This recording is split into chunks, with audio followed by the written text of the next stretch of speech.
එක්තරා පාසලක 10 ශ්‍රේණිය සහ 11 ශ්‍රේණියේ සිසුන්ට පොත් 5 පරිත්‍යාග කරන ලද්දේ පහත පරිදිය. 10 ශ්‍රේණියේ සිසුවෙකුට පොත් 6ක් සහ 11 ශ්‍රේණියේ සිසුවෙකුට පොත් 8ක් බැගින් මුළු පොත් 516ක්. 10 ශ්‍රේණියේ සිසුවෙකුට පෑන් 3ක් සහ 11 ශ්‍රේණියේ සිසුවෙකුට පෑන් 5ක් බැගින් මුළු පෑන් 300ක්. 10 ශ්‍රේණියේ සිසුන් සංඛ්‍යාව x ද 11 ශ්‍රේණියේ සිසුන් සංඛ්‍යාව y ද ලෙසගෙන සමගාමී සමීකරණ යුගලයක් ගොඩනගා ඒවා විසඳීමෙන් 10 ශ්‍රේණියේ සිසුන් සංඛ්‍යාවත් 11 ශ්‍රේණියේ සිසුන් සංඛ්‍යාවත් වෙන වෙනම සොයන්න. මේ ප්‍රශ්නේ මේ විදිහට අහලා තිබ්බේ 2024 දී දුන්න 2023 O level paper O level paper එකට කෙටියෙන්ම උත්තර කියලා දෙන මැස්ටියුබ් ලංකා YouTube channel එක තාම subscribe කරලා නැත්නම් අනිවාර්යයෙන්ම මේ දැන්ම subscribe button එකත් click කරන්න. මේ ගානට උත්තරේ කියලා දෙන්න කලින් ඔයාලත් අනිවාර්යයෙන්ම හදන්න උත්සාහ කරන්න. මේ ගාන හොඳට තේරුණාට පස්සේ මේ වගේ ගණන් කීපයක් හදලා හොඳට practice කරන්න. ඒ සඳහා මේ වාගේම ගණන් ටිකක් මම පල්ලෙහෙන් දාලා තියන්න. මේ ප්‍රශ්නේදී පොත් සහ පෑන් දුන්නා. ඒ වගේම 10 සහ 11 ශ්‍රේණිය කියලා දෙකක් තිබ්බා. 10 ශ්‍රේණිය ළමයි x ගානක් ඉන්නවලු 11 ශ්‍රේණිය ළමයි y ගානක් ඉන්නවලු. 10 ශ්‍රේණිය ළමයෙකුට පොත් 6 ගාන දෙන්න නිසා පොත් 6යි x ප්‍රමාණයක් ඕන. ඒ වගේම 11 ශ්‍රේණිය ළමයෙකුට පොත් 8 ගාන දෙන්න නිසා 8යි y ප්‍රමාණයක් ඕන. ඉතින් ඒ සියලු පොත් 516ක් තියෙන නිසා 6යි x සහ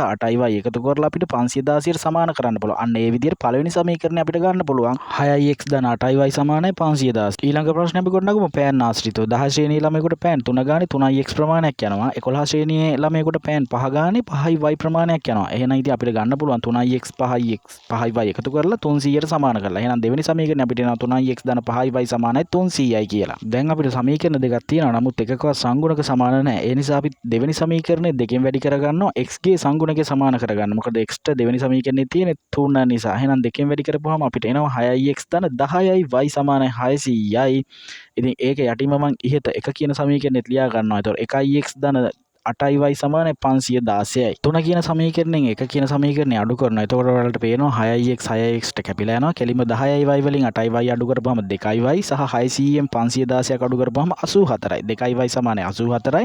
ඉතින් දෙපැත්තම දෙකෙන් බෙදලා y සමානයි 42යි කියන උත්තරය අපිට ගන්න පුළුවන්. y ට උත්තරය ආවට පස්සේ y ගේ උත්තරේ 1 කියන සමීකරණයට ආදේශ කරනවා. 6යි x ධන 8යි y සමානයි 516යි. එතන 6යි x ධන 8යි y වෙනුවට 42 යොදනවා. එතකොට ඒක සමානයි 516යි කියලා උත්තරයට ගන්න පුළුවන්. වරක් 42 336යි. ඒක එහා පැත්තට දානවා. 6යි x සමානයි 516 අඩු කිරීම 336. 6යි x සමානයි 180යි. දෙපැත්තම 6ෙන් බෙදලා අපි x සමානයි 3යි කියන උත්තරය ගන්නවා. ඔන්න ඔය විදිහට සමගාමී සමීකරණ යුගල දෙක විසඳලා 10 ශ්‍රේණිය සහ 11 ශ්‍රේණියේ ඉන්න සිසුන් ගන්න වෙන වෙනම හොයන්න පුළුවන්. අපි බලමු ප්‍රශ්නේ ඊළඟ කොටසට කොහොමද උත්තර ලියන්නේ කියලා. පොත් සහ පෑන් බෙදා දීමට යෝජිත වෙනත් පාසලක 10 සහ 11 ශ්‍රේණිවල සිටින මුළු සිසුන් සංඛ්‍යාව ඉහත පාසලේ එම ශ්‍රේණිවල සිටින සිසුන් සංඛ්‍යාවට සමානවද 10 ශ්‍රේණියේ සිටින සිසුන් සංඛ්‍යාව මෙන් දෙගුණයක් 11 ශ්‍රේණියේ සිටිති. මෙම පාසලට පෙර පරිදිම පොත් 5 පෑන් බෙදා දීම සඳහා පොත් 12ක් වැඩිපුර අවශ්‍ය බව පෙන්වන්න. ඉතින් මොකද්ද කියන්නේ තවත් ඉස්කෝලයක්. ඒකේ 10 සහ 11 කියලා ශ්‍රේණි දෙකක් තියෙනවා.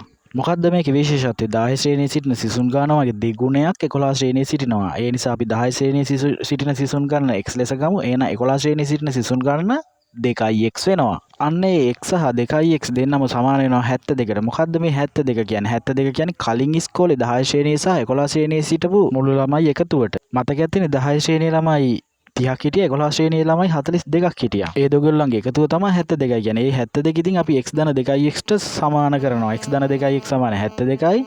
එහෙනම් 3යි x සමාන 72යි. දෙපැත්තම 3ෙන් බෙදනවා x සමානයි 24යි කියලා අපිට උත්තරයට ගන්න පුළුවන්. ඒ කියන්නේ 10 ශ්‍රේණියේ ළමයි 24යි 11 ශ්‍රේණියේ ළමයි 48යි. දැන් අපිට ප්‍රශ්නය කියන්නේ කලින් විදියටම පොත් බෙදන්න වැඩිපුර පොත් 12ක් අවශ්‍ය බව පෙන්වන්න කියලා. 10 ශ්‍රේණියේ ළමයි 24ට පොත් 6 ගානේ පොත් 144ක් ඕන. 11 ශ්‍රේණියේ ළමයි 48 දෙනාට පොත් 8 ගානේ 384ක් පොත් ඕන. ඉතින් මුළු එකතුව පොත් 528ක් ඕන වෙනවා. ඉතින් 528න් අපි කලින් බෙදන්න 516ක් නේ ගියේ 516 අඩු කරපුවාම අපිට උත්තරේ 12යි කියලා එනවා. දැන් ඔයාලට තියෙන යුතුයකමක් ඉෂ්ට කරන්න. ඒ කියන්නේ මේ ගාන තේරුණාද නැද්ද කියන එක අනිවාර්යයෙන්ම කමෙන්ට් සෙක්ෂන් එකේ කමෙන්ට් එකක් විදියට දාන්න. ඒ වගේම මම උගන්වනවා වේගෙ වැඩිද කියන එකත් ඔයාලට දාන්න. මොකද ඔයාලට නාස්ති කරන්න කාලයක් නැහැ. මම දන්නවා ඔයාලා YouTube එකෙන් එන්නේ ඉතාලම කෙටි කාලයකින් අවශ්‍ය ගානට උත්තරේ දැනගන්න කියලා. තවත් මේ වගේ ගණන් කීපයක් පල්ලෙහා ඩිස්ක්‍රිප්ෂන් එකේ සහ කමෙන්ට් සෙක්ෂන් එකේ මම දාලා තියෙන ලින්ක් එක ඔයාලා ඒකේ වගේ අනිවාර්යයෙන් මේ ගණන් හදලා ප්‍රැක්ටිස් කරලා හොඳට මේකේ අවශ්‍ය දැනුම ලබා ගන්න කියලා මම ඉල්ලනවා. ඒ වගේම මගේ channel එක තාම subscribe කරලා නැත්නම් අනිවාර්යයෙන්ම subscribe button එක click කරන්න.